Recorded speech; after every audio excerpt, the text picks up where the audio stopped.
Price B to the Lord Jesus. இயேசு கிறிஸ்துவினால் உங்களுக்கு சமாதானமும் சந்தோஷமும் உண்டாவதாக. இன்னைக்கு பார்க்கவிருக்கிற வேத பகுதி கொலோசையர் 1:6 கடைசி பகுதி. Colossians chapter 1 verse 6 last part. தேவ கிருபையை சத்தியத்தின்படி அறிந்து கொண்ட நாள் முதல் அது உங்களுக்குள்ளும் பலன் தருகிறதா இருக்கிறது. இந்த தேவ கிருபைய சத்தியத்தின்படி அறிந்து கொள்கிறதுன்ற ஒரு விஷயம் இருக்கு. அதை தான் இங்க சொல்லியிருக்காங்க. இதை பார்க்கறதுக்கு முன்னாடி தேவ கிருபைனா என்ன? ஆங்கிலத்துல காட்ஸ் கிரேஸ்னு சொல்லுவோம். இதை யாராவது உங்ககிட்ட தேவ கிருபைனா என்ன, காட்ஸ் கிரேஸ்னா என்னன்னு கேட்டா என்ன சொல்லுவீங்க? ஒரு நிமிஷம் நிதானிச்சு பாருங்க. ஜென்ரலா கிருபைன்ற ஒரு வார்த்தை மாத்திரம் எடுத்து பார்த்தோம்னா தயவு, இரக்கம் அப்படிங்கிற பொருள் தரும். தேவ கிருபைங்க போது ஆண்டவருடைய தயவு, ஆண்டவருடைய இரக்கம் அப்படிங்கிற பதத்துல வரும் இல்லையா? இந்த கிருபைங்கிற வார்த்தை வேதாகமத்துல முதல் முறையா ஆதியாகமம் 6:8 நோவாவுக்கு தேவனுடைய கண்களில் கிருபை கிடைத்ததுன்னு சொல்லப்பட்டிருக்கு. அதாவது நோவாவுக்கு தேவனுடைய கண்கள்ல இரக்கமோ தயவோ கிடைக்கப்பட்டிருக்குன்னு சொல்லப்பட்டிருக்கு. நம்ம புதிய ஏற்பாடு எடுத்துக்கிட்டோம்னா கூட லூக்கா 1:30 மேரிக்கு நீ தேவனிடத்தில் கிருபை பெற்றாய் அப்படின்னு சொல்லப்பட்டிருக்கு. அதாவது தேவனிடத்துல இரக்கம் இல்ல தயவு பெற்றிருக்காங்க அப்படின்னு சொல்லப்பட்டிருக்கு. அப்போ மேலோட்டமா கிருபைனா என்ன? இரக்கம், தயவு அப்படிங்கிற மீனிங்ல தான் வரும். இந்த இடத்துல தேவ கிருபையை சத்தியத்தின்படி அறிந்து கொண்ட நாள் முதல் அப்படின்னு சொல்லியிருக்காங்க.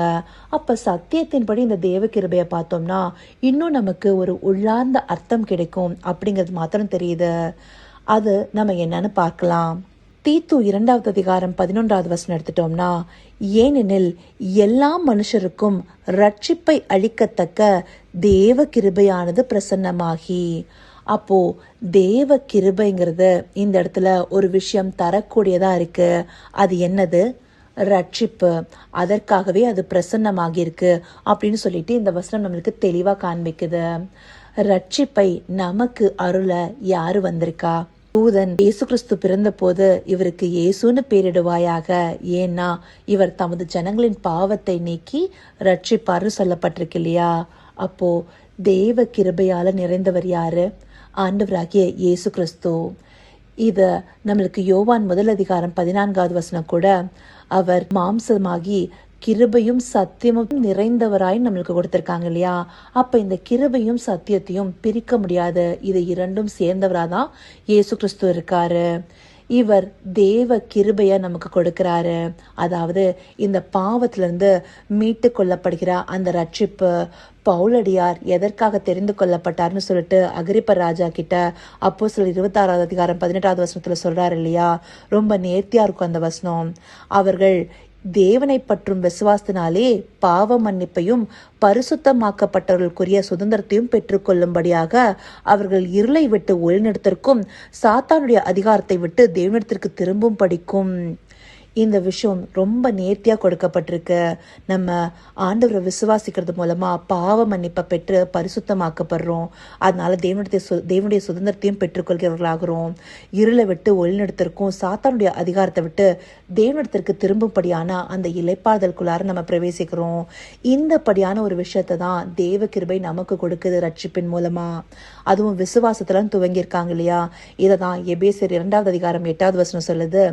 கிருபைனாலே விசுவாசத்தை கொண்டு ரட்சிக்கப்பட்டீர்கள்னு சொல்லிட்டு யார? இந்த தேவ கிருபையை நமக்கு அருள்கிற இயேசு கிறிஸ்துவ விசுவாசிக்கிறது மூலமா. அப்படி இந்த தேவ கிருபையானது நமக்கு இப்படிப்பட்ட விஷயத்தை அருள்கிறது. அதுவும் இது நாம தேடி போகல, தேவன் நம்மளை தேடி கொடுத்திருக்காரு. யோவான் 15:16 நம்ம தேவனை தெரிந்து கொள்ளல, அவர் தான் நம்மளை தெரிந்து கொண்டாருன்னு ஆரம்பிச்சிருக்காங்க இல்லையா? இதை இன்னும் விளக்கமா 2 தெசலோனிக்கேயர் 2:13 நீங்கள் ஆவினாலே பரிசுத்தமாக்கப்படுகிறதுனாலும் சத்தியத்தை விசுவாசிக்கிறதுனாலும் ரட்சிப்படையும் படிக்கு ஆதி முதல் தேவன் உங்களை தெரிந்து கொண்டபடினாலே. ஆதி முதல்னா ஆரம்பத்திலிருந்தே தேவன் நம்மளை இதுக்காக தான் தெரிஞ்சு கொண்டிருக்காரு. ஆதாம் படைக்கப்பட்ட போது அவங்க கீழ்ப்படியாமைனால பாவத்துல விழுந்துட்டாங்க. பாவத்துல விழுந்தவங்கள ஆண்டவர் அப்படியே விட்டுறல. அவருடைய கிருபையினால்தான் அவங்கள மீட்டெடுக்கிறதுக்கு அநேக திட்டங்களை பண்ணாரு, பிரமாணங்களையும் கொடுத்தாரு. தீர்க்கதரிசிகள் மூலமா கடைசியாக வருவதையும் சொன்னார்.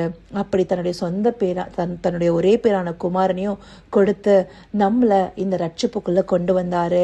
இது எவ்வளோ பெரிய திட்டம் இல்லையா? இப்போ இந்த தேவ கிருபை ரட்சிப்பை அருளுதுங்கிறத இந்த சத்தியத்தின்படி நீங்கள் அறிந்து கொள்ளலாம் இல்லையா?